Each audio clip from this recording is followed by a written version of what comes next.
Hello everyone. This week India is hosting a major AI summit. Leaders, policymakers, founders and researchers are all discussing the future of artificial intelligence.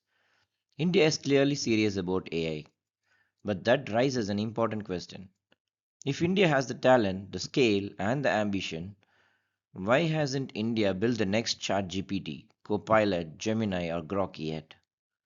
Indian engineers are helping build these systems inside global labs. So the issue is not intelligence, it's not capability, it's ecosystem structure, investment patterns, leadership incentives, and long term research strategy. In this video, we are going to analyze, not criticize, the structural reasons behind this gap. Because if India wants to lead the next AI wave, we need to understand why we didn't lead the first one. Low investment in deep research. Cutting edge AI is not built in a weekend hackathon. It requires billions of dollars, long research timelines, and extremely high risk funding. The countries leading foundational AI, especially US and China, invest massive capital into deep research, not just applications but core model innovations.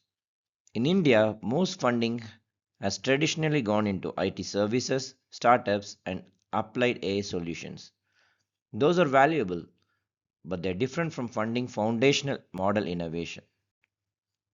When investment priorities focus on near term returns, breakthrough research becomes structurally difficult. Brain drain. India produces world class engineers and AI researchers. Many top Indian minds now work at global AI labs, OpenAI, Google DeepMind, and Meta AI. The talent clearly exists, but researchers often move abroad because of better funding, stronger research infrastructure, and significantly higher compensation. This means India exports talent but does not always retain it within its own research ecosystem. So the constraint is not capability, it is retention and ecosystem strength. Risk-averse leadership and service mindset. India's IT industry became globally successful through services, outsourcing, and large scale implementations. This model rewarded reliability, execution excellence, and operational efficiency. But building foundational AI models like large language models requires something different. It requires risk taking, it requires long term research thinking, it requires a product innovation culture willing to absorb failure. India became exceptional at implementation. Historically, it has invested less in deep tech inventions. That difference in strategic orientation matters. Limited access to compute infrastructure. Training large AI models is not just about talent, it is also about hardware.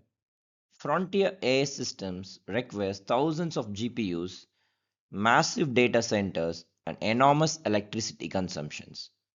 Companies in the United States often have easier access to advanced NVIDIA hardware, large scale cloud infrastructure, and mature semiconductor ecosystem.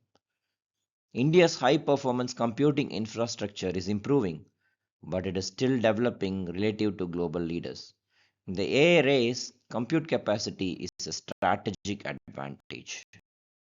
Research ecosystem and academia gap. Historically, major AI breakthroughs have emerged from strong collaboration between universities and industry.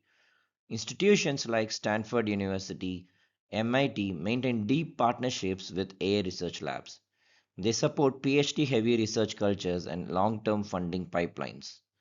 India has strong institutions such as IITs and IISc. However, large scale industry academia integration for foundational AI research is still evolving.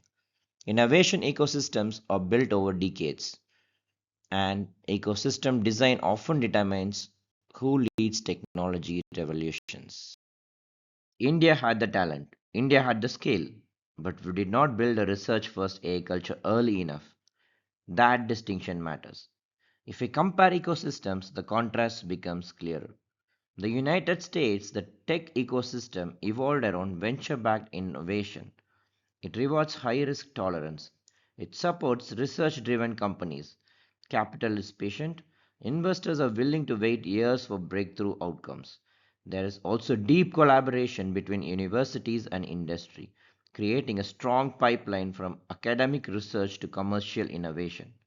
The focus is clear: build breakthrough technologies. Now, look at the Indian IT ecosystem. It grew through client driven business models. It optimized for revenue stability, execution excellence, and process efficiency. It mastered service led growth at global scale. The focus was different: deliver reliable, world class technology services consistently. Both ecosystems were successful, but in different ways, different incentives, different priorities, and different outcomes. A leadership is shaped not just by talent, but by the structure of the system around that talent. And systems determine what kind of innovations get built. Thanks for watching. If this video helped you even a little, please hit like, share it with friends, and subscribe to Decode Bro for more insightful content. Stay tuned for the next video. Until then, take care.